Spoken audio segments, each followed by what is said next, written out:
2 of acing the interview. Let's just get right into it. Tell me about your greatest achievement or disappointment in life. This is the time where you make yourself look good. Give your best professional accomplishment story. Or disappointment, you can give an instance where you learned a lesson and what positive things you got from it. But always stay positive, even in your failures. In your last position, how much of the work did you do that was on your own? And how much of the work was part of the team? And which did you enjoy more? You see, this question here is basically trying to see if you're someone who is a recluse, someone who likes to be by themselves all the time and don't play well with others, or someone who depends on a team to get shit done. You see, every company likes a team player, but they want to focus and make sure the individual is able to get shit done on their own without having to be babysat or micromanaged. You know what I'm saying? This question, the way you'd answer it is, well, I have the ability to be flexible and adapt. You can say something along the lines of, I can effectively work as a team and alone, depending on what's appropriate for the situation. And I enjoy both. It's more about what's better for the task at hand. Did you ever make any suggestions to management? Say yes. Tell them some accomplishment stories. Tell them about some positive results and how you positively influenced management into doing something. If you say, hey, we should use this brand, or hey, we should add this, or hey, we should bring this into the office, or do things that way. Whatever suggestion you have, use something from your real life that you can actually use as an example. What has kept you from progressing further in your career? This is a setup. Don't fall for the okie doke. Never state anything negative. Say, that's a good question. Everything that I have learned, I've applied to my life, and it's only made me better. So the only thing that's kept me from progressing is myself. Tell me about the best or the worst boss you've ever had. Another setup question. Never say anything bad about anybody, even if you had the worst boss in the world. Never say anything bad. If all your bosses was bad to you, say, I've learned something from all my past bosses, so I can't really say that there was a good or a bad. They've all taught me good lessons that I've applied to my life. What would your past employers say about you? Say, you can't really think of any criticisms, but there's always room for improvement, and you always give 100% at work. What is your leadership style? This question is basically trying to see what type of person you are, what type of manager you are. Are you a dictator? Are you a passive-aggressive manager? Are you overly aggressive? Are you some type of, drill sergeant? They're trying to see what type of personality you have and where you fit into the company's culture. Well, you're a bit overqualified for this position, aren't you? Say no. Though you have a lot of experience, say no. Although you have a lot of experience, say that you see challenges in this opportunity and you're excited to tackle them. That you seem extremely interested in the position because it's different from what you're used to and you're welcoming the challenge. Make it seem like although you may be overqualified, even if you are overqualified, that you're not going to get bored, you're not just passing through. Because basically, if they say you're overqualified, they're saying, but you're just passing through because you could just go work somewhere else and get more money. What is a deal breaker for you? This is a test of limits. But say something that won't offend the interviewer. Say, a lack of teamwork, a lack of communication. Those are the two best answers to give when they say, what's a deal breaker for you? because what they're trying to see is what is something that will make you want to leave. If you saw it within your first week there, or first 2 weeks there, during your training period, what is something that will happen that might make you want to leave? Because retention is number one. They want to keep you. They don't want to just keep hiring and firing, or hiring and have people leave. So tell me what you know about the company. Before you go into any interview, you have to do your research. Google it, Glassdoor it, whatever other platforms, Indeed, Jobber, Monster, whatever platform you possibly can. Research the company, research the person that you're meeting with, ask for their name, see what position they hold, see what the person looks like, so when you see them in person, you immediately recognize, oh, this is the person I'm having an interview with. A lot of these folks are in LinkedIn. They have all their business out there. If you've gone to the same college, you can bring it up during the interview. If you work in the same industries or the same places, you can bring that up. You always want to make yourself familiar, not only with the company, but with the person that you're interviewing with. A lot of stuff is online, man. Google them, but make sure you don't go in there blind. Yes, I get it, and I understand that you have a lot of companies that you're applying to, but don't research every company you're applying to, just the ones that you have an interview for, because you don't need to know everything about everybody. You feel me? Tell me about a time you had a conflict, and what did you do to resolve it?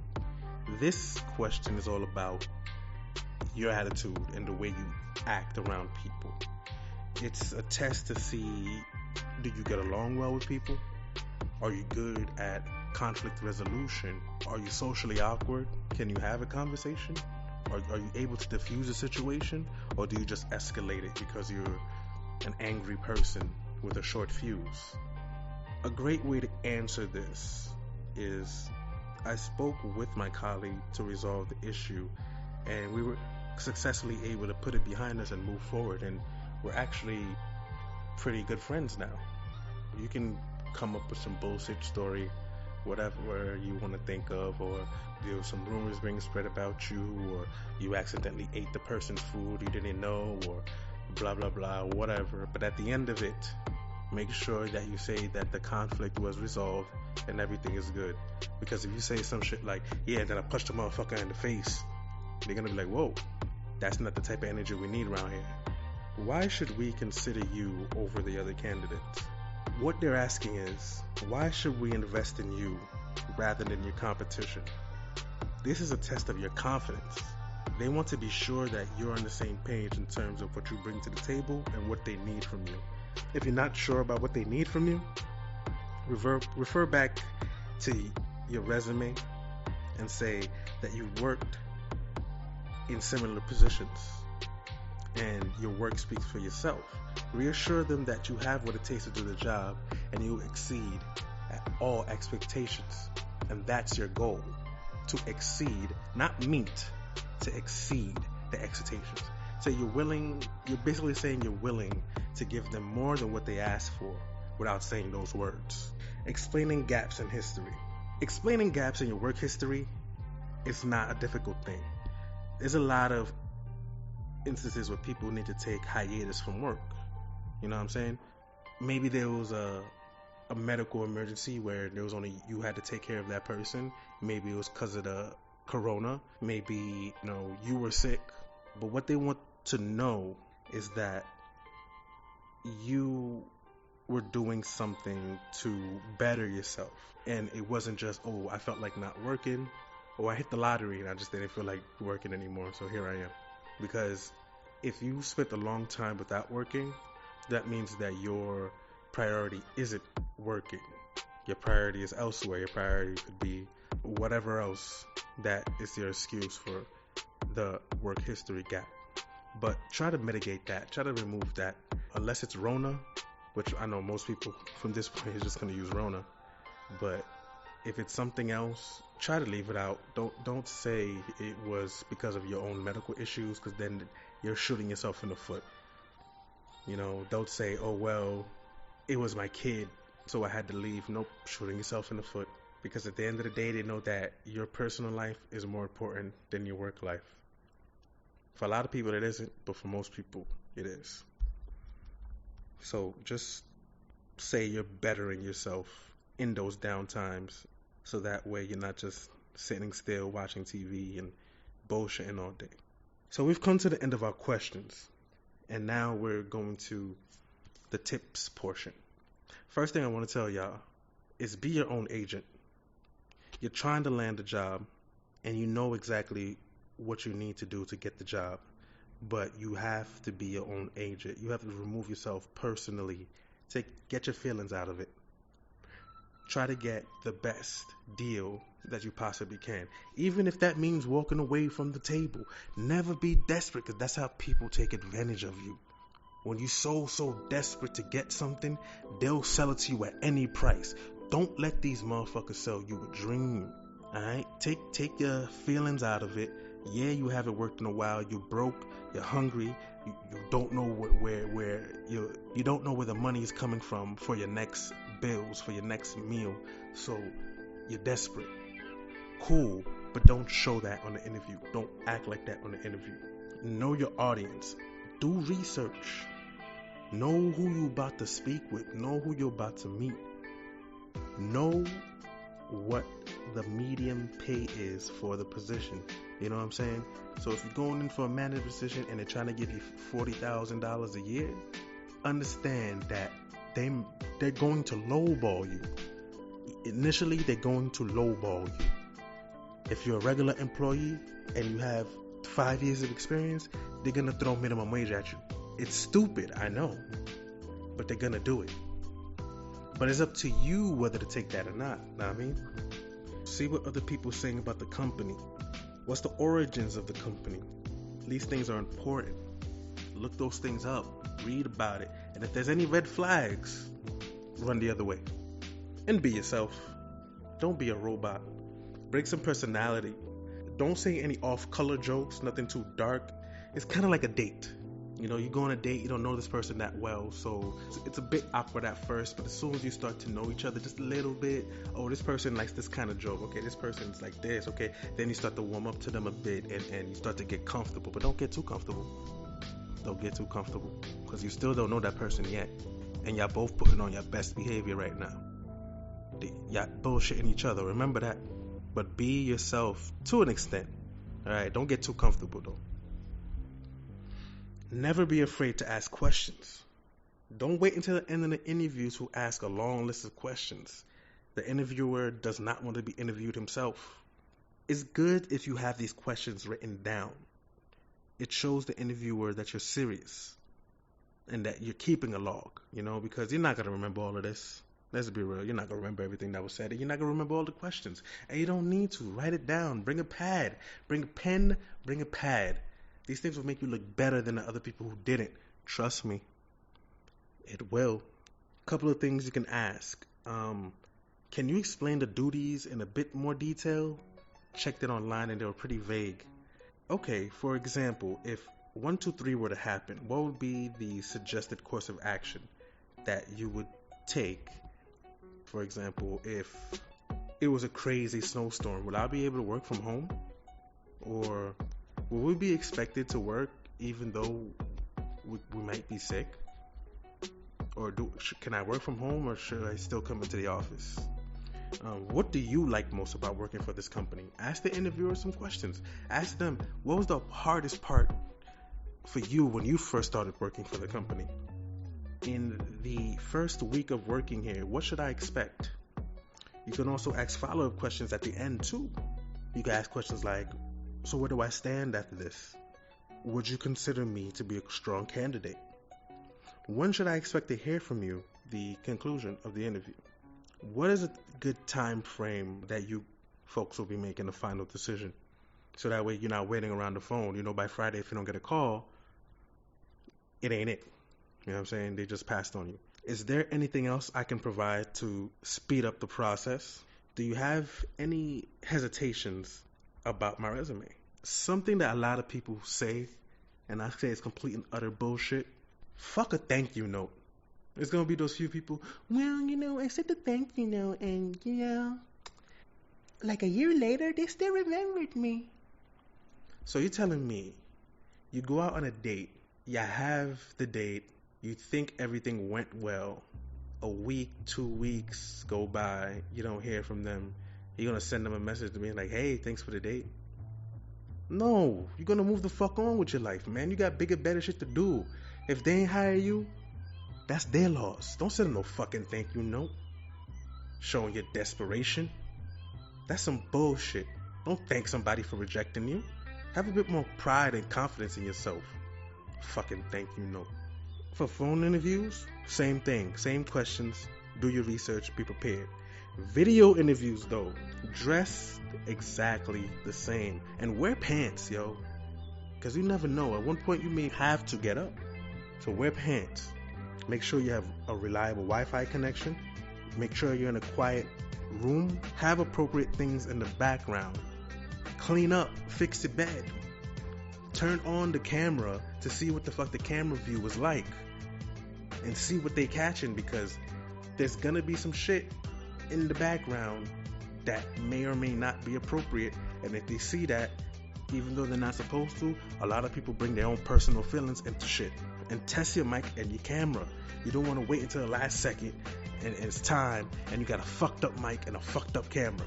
It's going to show that you don't prepare yourself for success, and it's going to shoot yourself in the foot. If an employer asks you about your health, they're not allowed to. HIPAA laws prohibit anybody from asking about anything about your health. It's private. So if any employer asks about your health, unless it's this fucking stupid ass mandate, but still violates HIPAA laws, you don't have to answer that question. You don't have to answer any questions. Just say, I'm healthy, and keep it moving. So, you've made it through this whole entire process. You've met with whoever you met with. You've spoken to whoever you've spoken to. One thing I want to add on is don't let these motherfuckers drive you through a bunch of fucking interviews. After the second interview, you need to start being like, all right, I need to be onboarded. Because every single time you go on an interview, that's a waste of your time. Don't go on no more than 3 interviews. And by the 3rd interview, that interview needs to be the one where, all right, you're being hired. No 4, no 5, no 6. No. That shows a lack of communication and a lack of order, because they can't get their shit together so the interviews can be tight. If you're going on 4, 5, 6 interviews, that's a red flag. Either they fucking you around or you're about to get fucked. Because if they were serious, by the 2nd interview, you should have been in there. 3rd interview the max. So no more than 3 interviews. And let's say, okay, now you got the 3rd interview and they offer you the position. Don't say yes. Always say, I appreciate the offer, but I do have other people that I'm interviewing with. Can I get back to you by this day? If it's towards the end of the week, tell them Monday. If it's the beginning of the week, tell them Friday. This is going to do 2 things. It's going to give you time to think, because you never want to make a decision when you're pressured into it. 2, if they really want you, they're going to sweeten the pot. They might throw in a little bit more money, throw in a little bit more perks.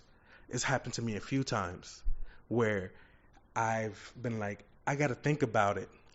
And they threw more money in the salary to sweeten the deal. You know, I'm like, I did enjoy the interview. I enjoyed the time I spent with you guys. But I do have another interview coming up tomorrow, and I don't want to make a decision before I weigh all my options. And if they don't like that, red flag, run. Couple of rules of thumb. Give yourself time to get there, some extra time to find parking. If you're taking mass transit, mass transit rarely on time. So give yourself extra time to travel. Remember the name of the person you're going to meet. Write that shit down. Keep it in an email, whatever. But remember the name of the person you're going to meet. Can't tell me how many times lack of communication has been there where managers don't tell anybody else what the fuck is going on. You go up in there, you're saying, I need to meet with this person. They looking at you like you're stupid. So that way you be like, this person? Oh, you know that person? Okay, let me go get them for you. Always refer to the interviewer by their name. That's a good question, Robert. Let me take a second to think about that. You know what, Susan? No one's ever asked me that question before. Well, Susan, I think that if I were to be hired, I'd be able to do that without a problem. As you see on my resume, always say their name for 2 reasons. It makes it more personal. It's not just some generic thing. Again, you're not a robot. And 2, it helps you remember their name. I don't remember the name of the people that I'm interviewing with half the time. So by saying their name, it helps me remember it. Always say hello when you meet them and thank them at the end of the interview and shake hands with a firm grip. Also, be nice to the people that you meet before the interview because you never know who they are and you never know how close they are to the boss. I've fucked up people's chances of getting a job because they were rude to me. And I go tell my boss, yo, he an asshole. He's not gonna work well with the team. Why? Because a lot of people, when they come in and they're looking to talk with someone who's the boss, they're gonna feel like, oh, talking to an employee is below me. Like, you're not trying to get hired to be an employee too. You need to be nice to everyone because you don't know if the boss really takes people's suggestions into account. Again, I fucked up people's opportunities to get hired because they were dicks. And before the interview even happened, I was like, yo, this asshole is upstairs trying to get interviewed, but I don't think you should interview him. He's being a dick. And then that was the end of that. They weren't interviewed. Why? Because I'm part of the team. So if you fucking with me, you're already giving me attitude and you haven't even gotten the job yet. Imagine after. So that was part 2 of acing the interview. Any questions, any comments, y'all can let me know. I'll do my best to answer them. All right? Holla at your boy.